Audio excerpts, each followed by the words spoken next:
IPOB petitions U.S. government over silence on Nnamdi Kanu's abduction from Kenya, or deal under Buhari administration. So IPOB is now petitioning the U.S. over the Nnamdi Kanu's abduction from Kenya and all his ordeals under Buhari's government and Buhari's administration. Actually, US and UK have been very silent about this, and even individuals and even members of parliament in UK and the members of US government house have also written Biden on this thing, and still no response till now. Does it mean they are not aware, or is it because they are respecting the sovereignty of Nigeria? I don't understand. Last time there was a discussion of this case in British High Court, and they said they have finished and they were going to come out with the conclusion of the matter. Up to now, nothing has come out. So they know what they're doing. They know what they're doing. The indigenous people of Biafra has called on the United States government to answer why it has kept mute over the extraordinary rendition of its leader Nnamdi Kanu from Kenya in June 2021 by the Nigerian government. IPOB, in a statement by its media and publicity secretary, Emma Powerful, said that since Kanu was rearrested and returned to Nigeria, the President Joe Biden-led U.S. government has not said or done anything on the matter, stressing that the U.S. silence in the matter, which affects over 70 million Biafrans, is deafening. The Biafran group, whose leader, Kanu, has been in the custody of the Department of State Services, DSS, since June 27, 2021, said that it learned through history that it was the United States of America who acted as the world's conscience to challenge some European countries after the World Wars and compel them to let their colonized African nations go with flags of independence from the 1950s. The contraption known as Nigeria is one of such countries that gained their false independence during that era. Dear USA, we, the indigenous people of Biafra, call upon you today to complete the work you started then, IPOB said. IPOB said that African nations are still trapped in false amalgamation that were not germane to our ethnic makeups, and in the case of Nigeria, the colonial masters are still using their influence to oppress the indigenous nations. According to the group, one such situation that has caused us to rise up and cry out, Nigeria is polluting our land through oil exploration and extraction, and when we ask them to clean it up, they kill our people, raise down our communities, bribe our leaders, and few politicians place other heavy burdens of oppression on us in order to shut us up. Right? As if all the oppressions is not enough, the Fulani terrorist herdsmen have entered Nigeria with a jihad agenda that has been supported by the Nigerian Fulani politicians. This Fulanized Nigerian government has extraordinarily renditioned the leader of the indigenous people of Biafra, Mazi Nnamdi Kanu, from Kenya to Nigeria. Mazi Nnamdi Kanu is not a Nigerian citizen, but has for a long time taken up British citizen.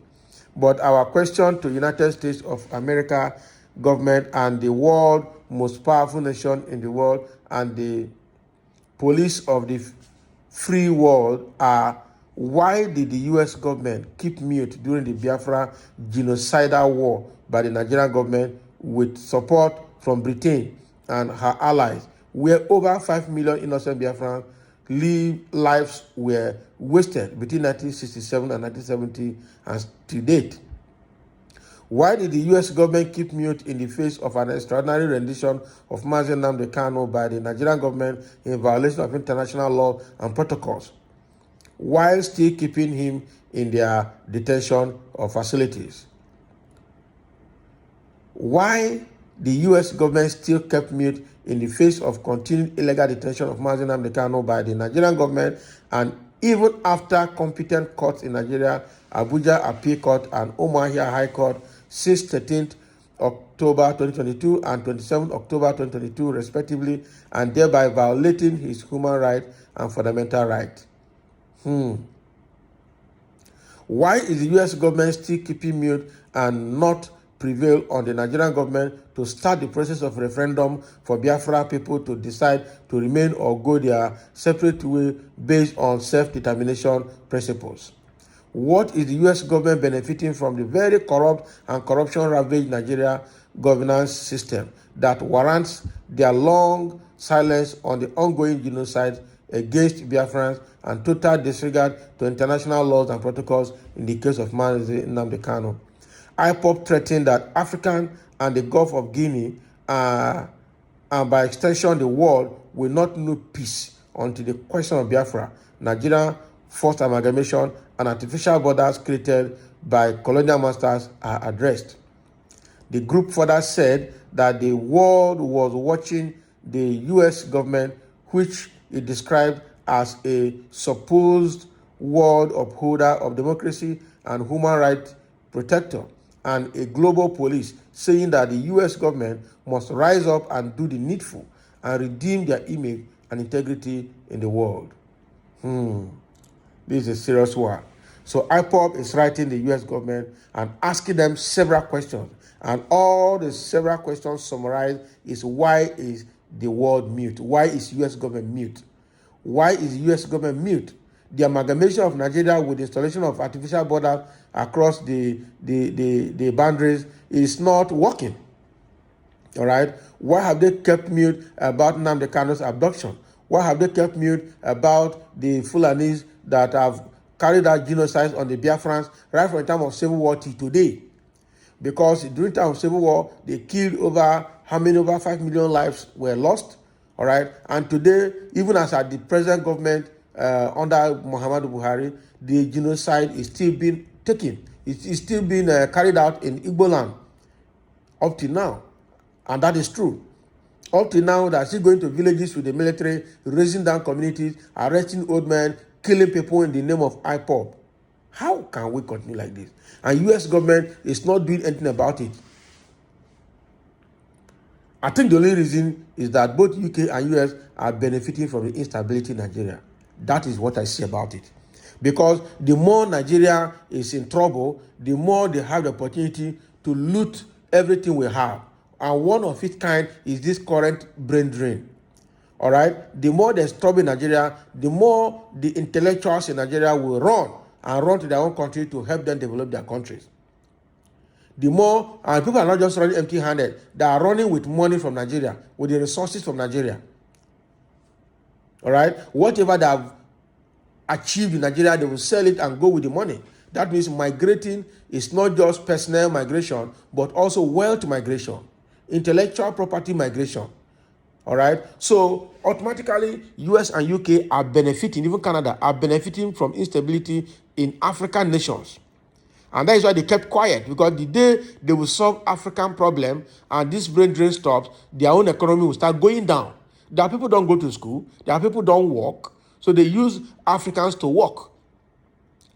And even in that, they still oppress the Africans, but we prefer to be oppressed there than to be oppressed in our own country where people are killed and there's no justice. Just like this case of Nnamdi Kanu. The way they arrested Nnamdi Kanu, it cannot happen in the US, UK, or Canada. Because they will handle the case immediately and they will release him to avoid tampering with his fundamental human rights. But African nations don't obey rule of law and they don't understand what it means to respect human rights. All right? So how can we continue like this in Africa? And how will the world continue like this with us? It means that Africa, because they keep parceling out Africa like their farmland, according to PLO Lumumba, all right, the Ugandan lawyer and a lecturer. All right, so they keep parceling out the continent of Africa like their farmland. China is already coming in now, doing what it's doing to take its own portion. America is taking their portion. US is taking their portion. The French and the Portuguese, especially the French, are still taking their portion in Africa. So they love the instability in Nigeria and the rest of Africa because that is where they benefit. If you go to UK now, all their doctors and nurses are Nigerians. Now, most of their students, now is recorded in the UK now that apart from China and India, Nigeria is the third largest nationals right there in the UK. And that is why they're coming out now. UK is coming out to say they want to streamline or control the migration of Nigerians into UK through student visa, because they've come, a lot of them have come in the past 2 years, and they've come also with their dependents, and is outnumbering and putting pressure in their social facilities.